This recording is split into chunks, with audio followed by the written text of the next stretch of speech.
오늘은 우리가 사도행전 10번째 시간으로 일어나 걸으라 라는 제목으로 같이 말씀을 나누도록 하겠습니다.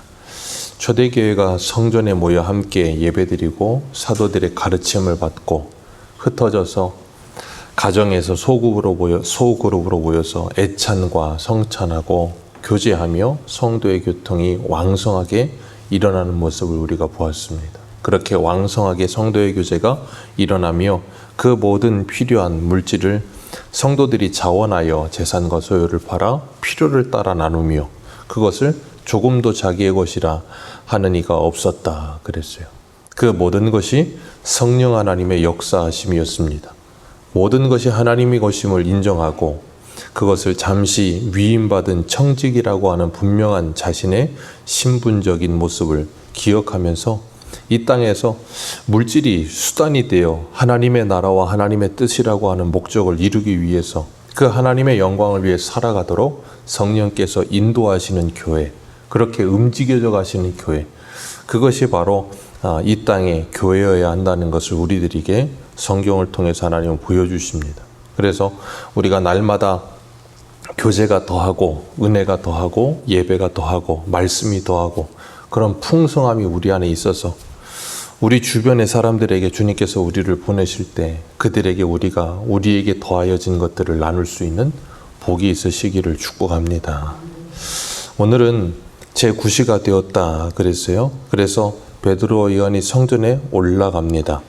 그리고 그 올라가는 이유는 기도하러 올라가는 거였어요. 유대인들은 하루에 3번 기도를 합니다. 아침 9시, 낮 12시, 오후 3시 그렇게 3시간 터울로에서 하루에 3번 정도 기도하는데 요즘도 이 이슬람 사람들은 이 알라를 믿는 그 사람들은 시간이 되면 자신들의 메카를 향해서 어디서든 이렇게 절을 하더라고요.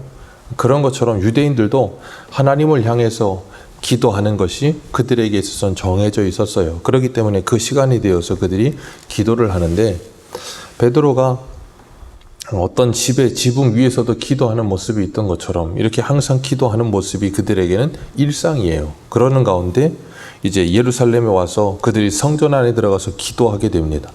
그런데 성전 안에 들어가서 기도하게 되는데 문제는 뭐냐면 그 성전에 들어가는 길에 미문이라고 하는 게 있어요. 이 아름다울 미자를 써서 말 그대로 아름다운 문이다 그런 거예요. 높이가 한 23m 됐다 그러고 열기도 힘들겠죠. 23m짜리 문이면.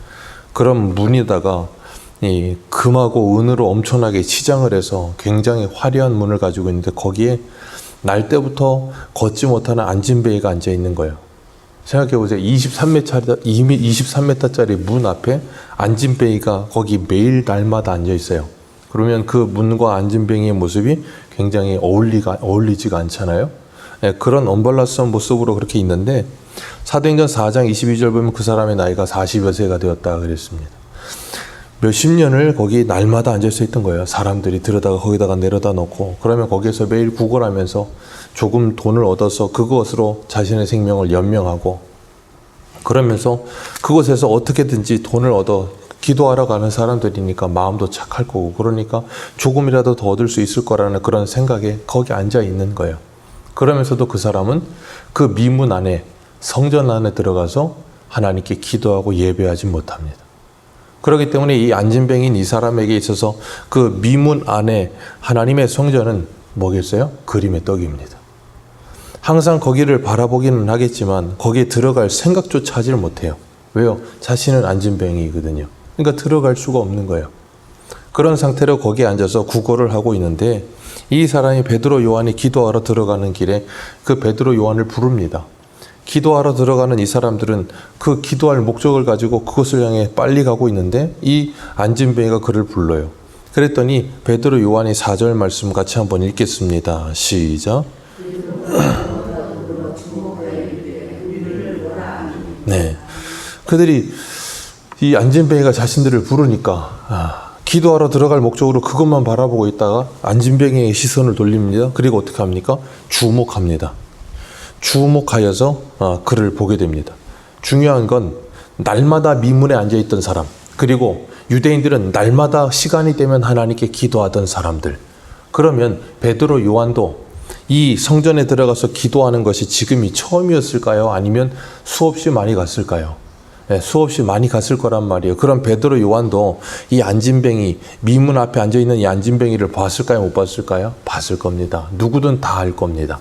마치 예전에 저 명동에 가면 뒤에 플랜카드를 크게 붙여서 등짐을 메고서 예수천당 불신지옥이라고 하는 슬로건을 걸어놓고 소리치던 그분과 같이 누구든지 알 수 있을 만한 그런, 마치 이 명물이라는 표현이 그렇지만 누구든 알 수 있는 사람, 미문 앞에 그 사람, 그렇게 떠올릴 수 있는 사람인 거예요.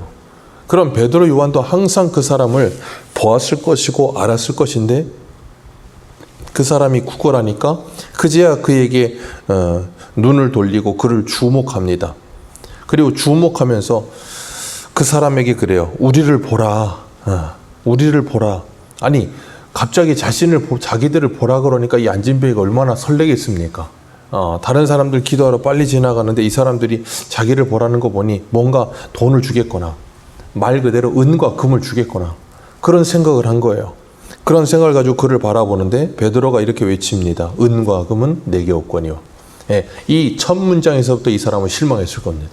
은과 금을 얻을 거라고 생각했고 은과 금을 위에 앉아있던 그 사람에게 은과 금은 내게 없거니와 그러면서 하는 말이 내게 있는 것으로 내게 주노니 나사렛 예수 그리스도의 이름으로 일어나 걸으라. 이 안진뱅이는 40년이 지나도록 이런 소원은 1도 없었을 겁니다. 누구에게도 자신 일으켜달라고 말한 적 없을 거고요. 그냥 돈이나 좀 얻어서 하루 한 끼니 그냥 해결했으면 좋겠다라는 생각을 가졌을 거예요. 그런데 베드로가 원하지도 않았고 바라지도 않았던 이 사람의 손을 붙들고 일으키는 거예요. 그랬더니 정말로 그 사람의 발과 발목에 힘이 들어가고 그가 일어나게 됩니다. 그가 일어나게 되는데 가장 중요한 것, 그가 일어나자마자 제일 먼저 한 일이 뭐예요? 8절 말씀 같이 한번 읽습니다. 시작.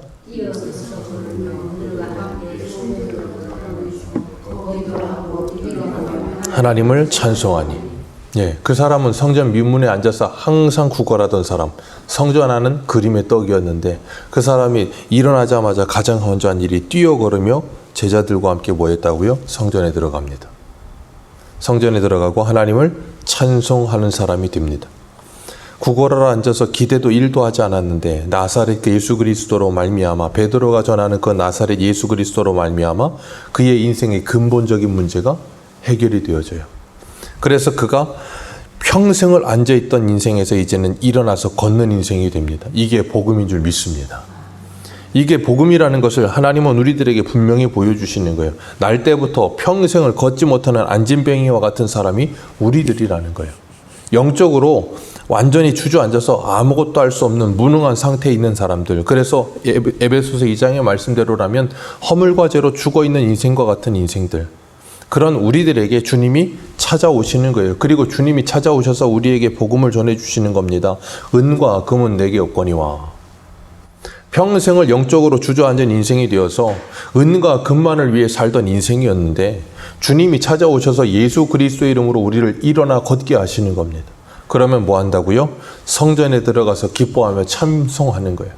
그 하나님을 찬송하는 인생이 되면서 뭐예요? 그들에게 그 죄의 문제가 해결이 되고 영생에 대한 소망이 생겨나는 겁니다. 이 안진뱅이가 은과 금이나 얼마 정도 얻을까 하는 생각으로 살았던 인생에서 이제는 생각지도 못했던 그의 이 육체가 회복이 되는 것처럼 은과 금만을 위해 살던 우리들이 생각지도 못했던 우리의 영혼의 회복이 일어나는 거예요. 그게 구원이에요. 그래서 그렇게 구원받은 우리들은 뭐하는 인생이 돼요? 오늘 우리가 주일 오전에도 말씀을 나눴지만 복음을 전하는 산을 넘는 아름다운 발이 되는 거예요. 한평생 복음을 전하는 일을 위해서 우리의 발을 써보지 못하던 우리들이 예수를 만나고 성령을 받고 그 예수 그리스도의 이름의 능력으로 일어나 걷기 시작하면, 우리의 영혼이 살아나면 우리의 발이 아름다운 발이 된다는 겁니다. 그리고 복음을 전하는 발이 된다는 거예요. 주님이 그것을 위해 우리들을 부르셨다는 것을 기억하시기를 바랍니다. 그래서 안진뱅이와 같은 우리들에게 뭐하라 그러시는 거예요? 일어나 걸어라. 일어나 걸어라 라고 말씀하시는 거예요. 그리고 이 베드로 요한이 그 사람들 뭐야 있습니까? 4절에 주목하여 봅니다. 주목합니다. 그냥 보지 않고 주목합니다. 매일 봤습니다. 그런데 그날은 달라 보이는 거예요. 그런 것처럼 예수를 믿고 성령을 받으면 우리가 매일 보던 것이 새로워지는 줄 믿습니다. 주님께서 우리들의 눈을 새롭게 하시는 거예요. 매일 보던 것들이 새로워질 때, 그럴 때 우리는 날마다 새날을 살게 될 줄로 믿습니다. 뭔가 새로운 장소, 새로운 사람을 만나야 새날이 아니에요. 주님이 우리에게 주신 하루하루가 새날인 줄 믿습니다. 내가 주 안에서 새로워지면 새날이 되는 거예요. 그러니까 주변이 바뀌는 게 아니라 내가 바뀌어야 되는 거예요. 내가 바뀌면 새날을 날마다 살게 되는 겁니다. 그러면 기쁨이 찾아와요. 모든 것이 생기롭게 느껴집니다. 지나가던 나무도 뭔가 생명이 있는 것처럼 느껴져요. 제가 그래서 그랬잖아요. 신학교 다닐 때 길에 가다가 나무에다 내가 이야기했다니까요. 이상하게 그랬어요. 근데 어쨌든 하나님께서 우리에게 놀라운 하나님의 이 성령의 능력을 경험하게 하시고 주님을 만나게 하시면 시선의 변화가 찾아오고요. 그리고 나면 매일이 새로워지고요. 매일마다 우리들이 만나는 사람들이 새로운 사람처럼 여겨지게 될 줄로 믿습니다. 그럼 그 사람들을 대하는 태도도 달라지게 돼 있어요. 풀꽃이라고 하는 시가 있죠. 나태주 씨가 쓴 시입니다. 짧은 시죠. 유명해요. 자세히 보아야 예쁘다. 오래 보아야 사랑스럽다. 너도 그렇다. 자세히 보아야 예쁘다. 이 베드로, 요한, 이 안진뱅이 항상 봤을 겁니다. 날마다 앉아 있으니까요. 그런데 이 날은 그 사람이 부르자 그들이 그를 주목합니다. 자세히 봅니다. 자세히 보아야 뭐하다고요? 예쁘다. 오래 보아야 사랑스럽다. 너도 그렇다. 그냥 항상 흘려 지내 보내던 사람이었습니다. 그런데 그를 멈추어 서서 주목하여 보는 거예요. 그런 것처럼 우리들도 하나님께서 우리들이 항상 흘려보내는 것들, 그런 것들을 주목하여 보게 하실 때 새롭게 느껴지는 것들이 있을 거라는 거예요. 우리가 운전하면서 보다 보면 길에 얼마나 많은 이 풀과 꽃들이 피어 있는지 몰라요. 근데 그것들 우리는 보이지도 않습니다. 그런데 걸어보면 차로 가는 것과 비교도 안 될 만큼 천천히 걸어보면 그런 것들이 눈에 들어오기 시작합니다. 우리는 매일매일을 너무 빨리 삽니다. 그러다 보니까 정신없이 살다 보니까 하나님이 우리에게 주신 것들, 참 하나님이 주신 놀라운 은혜들이 너무 많은데 그런 것들을 누릴 시간이 1도 없습니다. 그런데 조금만 천천히 가도 그런 것들이 보입니다. 우리 주변에 이 성전 민문의 안진뱅이와 같이 매일 보여지는 누군가의 도움이 필요한 그 사람, 생각해 보세요. 23m 되는 문입니다. 거기에 은과 금으로 치장을 했어요. 그걸 만들기 위해 얼마나 많은 돈을 썼겠습니까? 근데 그 앞에서 날마다 구걸하던 그 사람에게는 아무런 도움이 안 돼요. 오늘 우리는 예수 그리스도 안에서 무엇을 주목하며 살고 계십니까? 미문입니까? 아니면 그 미문 앞에 앉아있는 안진뱅이입니까? 오늘 우리 주변에는 그런 안진뱅이와 같은 사람들이 없습니까? 예수를 모르고 일평생 사망의 그늘에 앉아있는, 거기에서 일어나지 못하고 죄의 종노릇하며 일평생을 그렇게 살고 있는 그들을 우리는 보지 못하고 있지 않습니까? 주님이 우리들에게 그들을 주목할 수 있게 하시는 거예요. 그리고 그들이 원하는 은과 금이 아니라 우리가 줄 수 있는, 내게 있는 예수 그리스도를 나누는 인생이 되라는 거예요. 그걸 위해 우리에게 성령을 주셨고 그 복음의 증인이 되게 하셨어요. 그리고 우리에게 그들을 주목할 수 있는 눈을 주신 줄 믿습니다. 그래서 성령을 받으면 새로워지는 겁니다. 성령을 받으면 보이지 않던 것들이 보이기 시작하는 거고요. 성령을 받으면 신경 쓰이지 않던 것들이 신경 쓰이기 시작하는 거예요. 이 세상은 돈이면 전부입니다. 은과 금이면 전부입니다. 이 안진뱅이와 같이 걷지도 못하고 뛰지도 못하고 그냥 앉아만 있으면서도 은과 금이면 된다고 생각하는 거예요. 교회 안에도 그런 사람들이 얼마나 많은지 몰라요. 하나님이 아니라 돈이면 된다는 거예요. 교회를 움직이는 것도 하나님의 은혜가 아니라 돈이면 된다는 거예요. 그러니까 교회 안에는 누가 힘을 써요? 돈 많은 사람이요. 돈 있는 사람 위주로 돌아갑니다. 그건 교회가 아니에요. 그냥 세상입니다. 교회는 주님이 주인 되시는 곳입니다. 교회는 주님을 중심으로 돌아가야 됩니다. 교회는 하나님의 은혜가 왕노릇하는 곳이어야 합니다. 우리에게 은과 금은 없을지라도 우리에게 있는 예수 그리스도를 나누는 공동체가 교회입니다. 은혜로 움직여지는 공동체, 주저앉아 있지 않고 기쁨으로 자원하여 즐거이 헌신하며 성전으로 뛰어들어가고 찬미하며 주님께 영광 돌려드리는 공동체, 주님은 교회가 그런 곳이 되기를 원하시는 거예요. 교회는 세상을 향하여 은과 금을 주는 공동체가 아니라 예수 그리스도를 나누는 공동체예요.